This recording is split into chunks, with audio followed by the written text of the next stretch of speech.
Here is my market perspectives, and again, I will now review our market perspective commentary that entitled "No Place to Hide."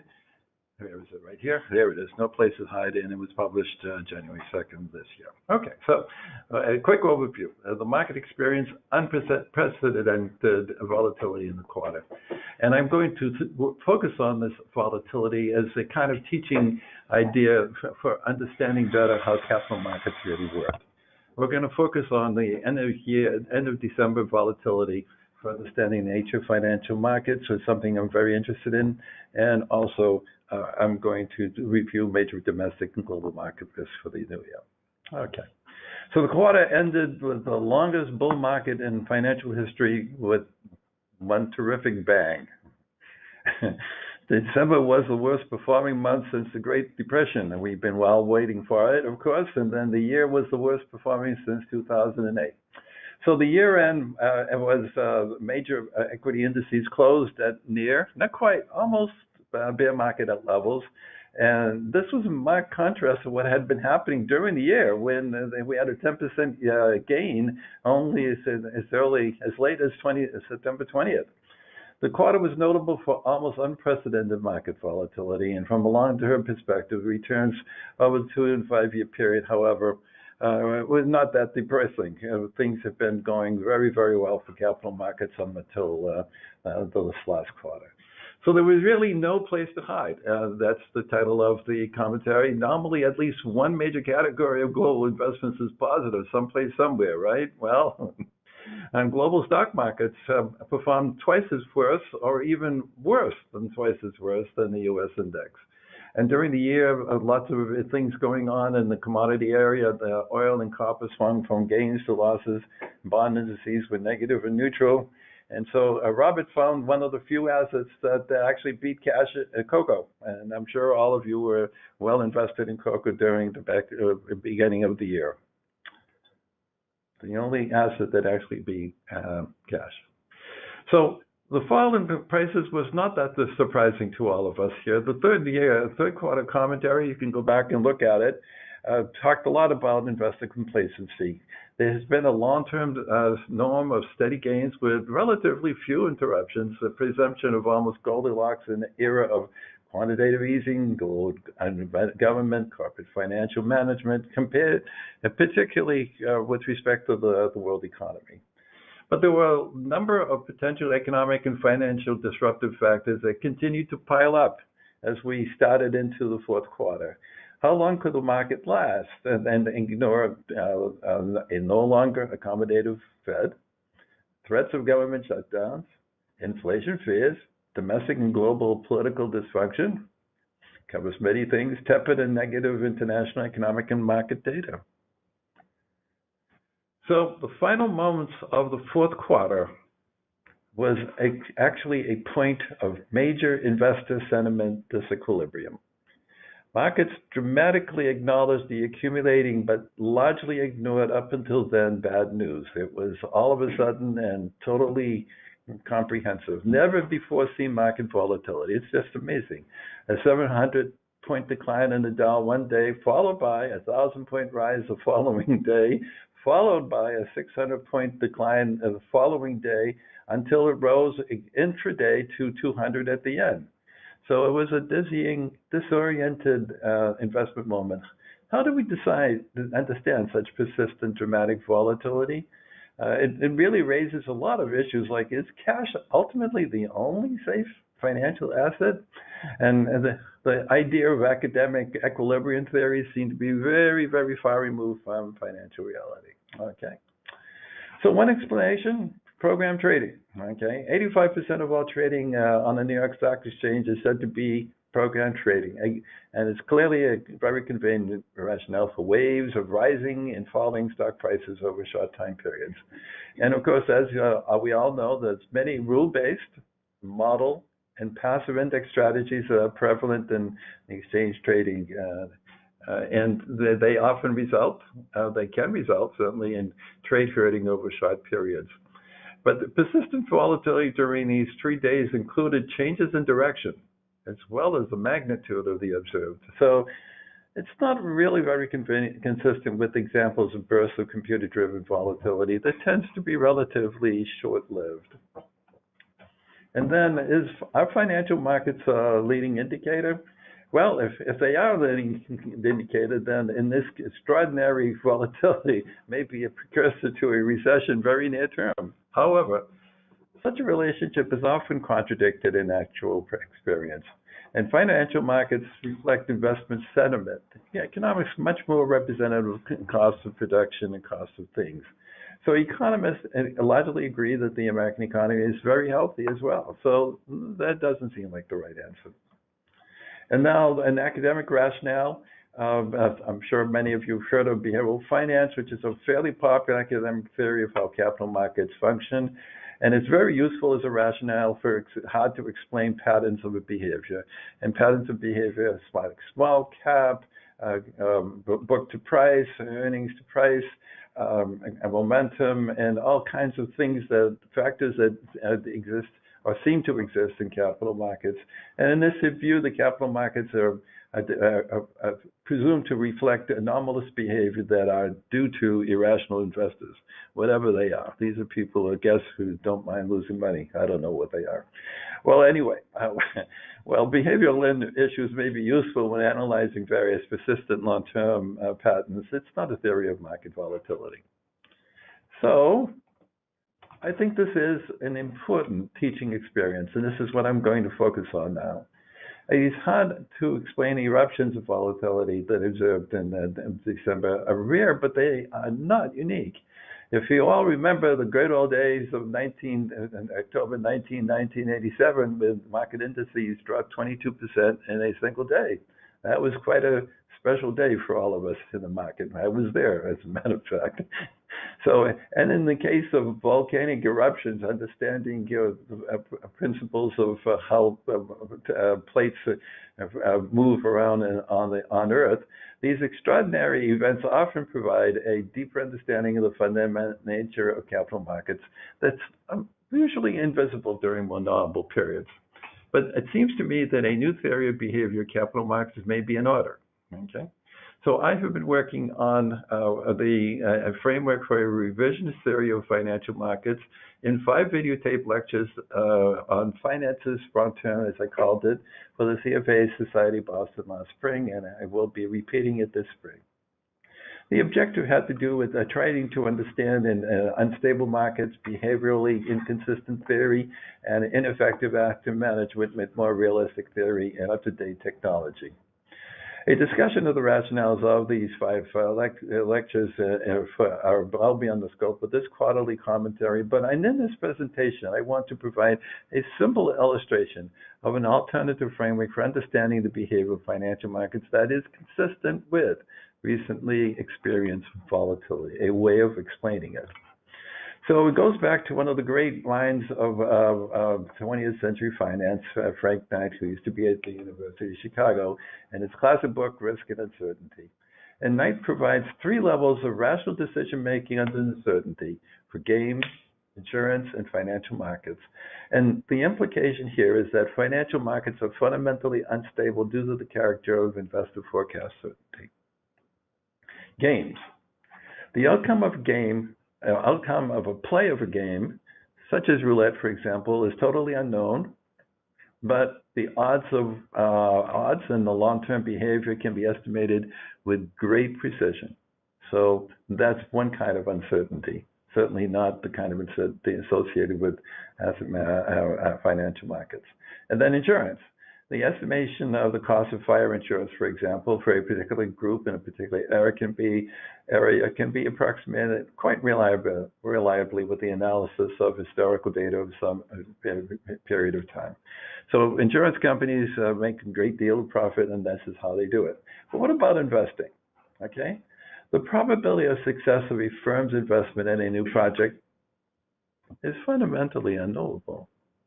Think about what has to happen here. It depends on when it will be completed, what will happen, what will be the future state of the economy when it is completed, what are the consumer preferences at that point in time, not this point in time, but at that point in time, what about the health of the firm, and many other factors.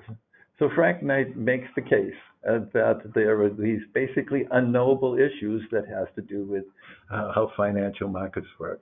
So markets tend to have stable patterns of investment behavior over various periods of time, but the positive feedback regimes of fads, of fashions, of accumulating risk can also emerge spontaneously. So long-term prospects, as Knight tries to explain, are subject to unknowable factors where forecasting must rely only on business acumen and also on random events. In this context, the notion of long-term fundamental value is often an unstable and ephemeral social norm of relative value that exists in relatively short periods of time within well-defined investor and institutional risk habitats. A way of understanding positive feedback markets. Well, let me shift gears and look ahead. So trade war risks are one of the great risks associated with investing in 2019. American aggressive trade policies, particularly with China, but also others, are high on the list of 2019 global economic risks. America does hold a high ground in many, not all, but many cases. In particular, China restricts foreign activities, forces technology transfers, has a state policy of intellectual property theft, and is increasingly militaristic. Well, America can impose its will on the trade war, and all-out trade war has the potential to include the entire global economy in many really dangerous ways. So I think there's some reason for optimism, though, because the American economy is much larger and much healthier, which may encourage Chinese concessions and a slowing economy that is going on in China right now. So the March 1 deadline, that's whether it's real or not, seems to be important. And of course, Chinese stocks have been very poor performance. There's been a change in domestic political climate, a major change. The partial government shutdown, for example, of American immigration policy is a clear indication of a changed domestic political climate. So the Trump administration can't rely on a rubber stamp Congress. The Democratic House subpoena power, for example, includes Trump businesses, which he is not very pleased about. The likelihood of persistent Washington dysfunctionality and the possibility of impeachment charges or resignation are actually not remote at all.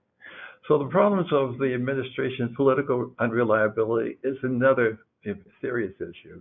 You may have noticed that not lifting the Canadian tariffs even up until now, as promised when new NAFTA was signed, and also the administration rejected the funding to the government one day after saying yes.